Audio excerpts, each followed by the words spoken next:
Hey, good day. Matthew Sweigart here. I wanted to riff on this idea of the drama triangle that I shared in my last video.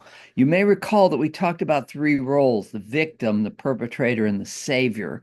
And we also talked about how to get out of that drama triangle and into an empowerment dynamic where victims become actors, perpetrators become challenges, and saviors become coaches. So you can start to shift the dynamic a little bit.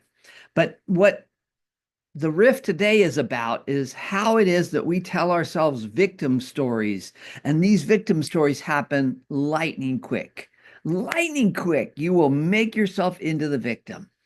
I particularly like this wonderful text out there called Crucial Conversations. They nail this one good because in a crucial situation, there are three factors to take into account.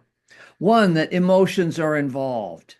Two, there's a difference of opinion. And three, the stakes are high, right? So the stakes are high. If you don't resolve this, somebody could die. It could be really rough, right? The stakes are high. Emotions are involved. You know, if someone's going to die, there's going to be sadness, there's going to be fear, there's going to be anger. There's lots of emotion involved in that, right? And if there's a difference of opinion, yeah, you see it one way, I see it another, and ne'er the twain shall meet. You know, it's like that old song, Iowa Stubborn in the Music Man. We could stand touching noses for a week at a time and never see eye to eye. Ah, but what the heck? You're welcome. Anyway, here we are with a crucial situation where the stakes are high, emotions are involved, right? And there's a difference of opinion.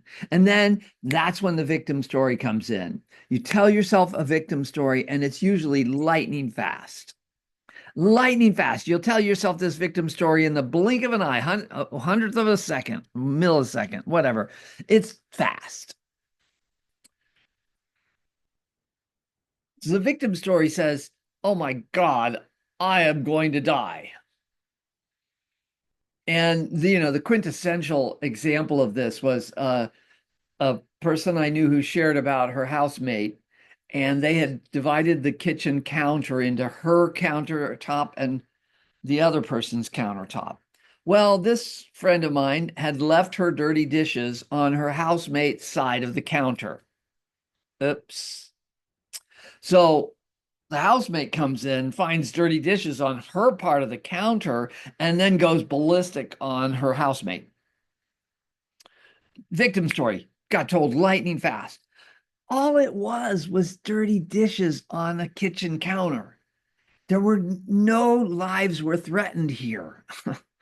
Okay. It really was not a life and death situation. Now, indeed, it might have been a situation that needed to be cleaned up and some accountability needed to be taken and responsibility, for leaving your dirty dishes on your housemate's counter section. This is not okay. You need to fix that, but it's not life and death. And if you've shifted into a victim story, you've gone all the way to life and death. You've gone to the place where those dirty dishes represent an existential threat to your being. That's a victim story. So I wanted to share that idea of this idea of a crucial situation. And, when it's a crucial situation that only needs a conversation, then the two of you need to share meaning. There's a pool of meaning between the two of you in a conversation. And so I get to add my meaning into the pool.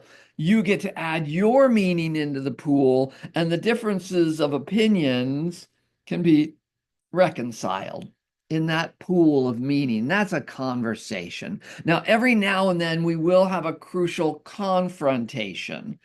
And that's when it truly is a life-threatening situation. And often it's in like a corporate setting where there's a superior and a subordinate. And the subordinate sees something that the superior does not see, and the superior needs to see it in order to save lives. And the subordinate person needs to be able to speak to his authority, his supervisor, and say, hey, listen, look, what's going on here? You got to fix this. You're the authority here. And if you don't fix this, people could die. The essential kind of example of that is like de-icing the wings of the plane before takeoff in a winter Denver airport scenario. The co-pilot sees that the wings need de-icing. The pilot sees the schedule and wants to take off on time. And the co-pilot says, dude, we got to go get those wings de-iced before we take off.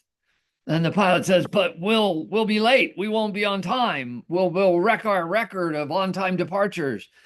And the co-pilot says, dude, we got to get the wings de-iced because we got 300 souls in the back of this plane counting on us to fly them safely.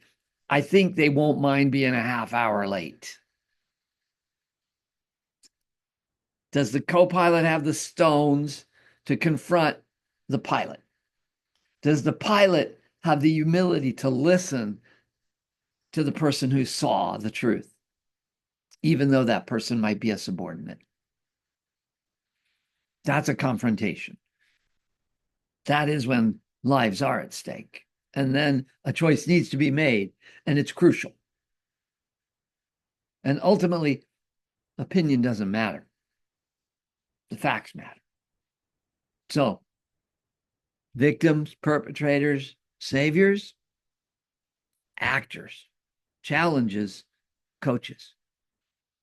Good coaching, get through these crucial times. This crucial situation is in front of you now. How will you navigate it? That's the invitation. Watch for the victim story that's told lightning quick, especially in non-life-threatening situations. If indeed there is an existential threat there, it needs to be addressed and accountability needs to be taken.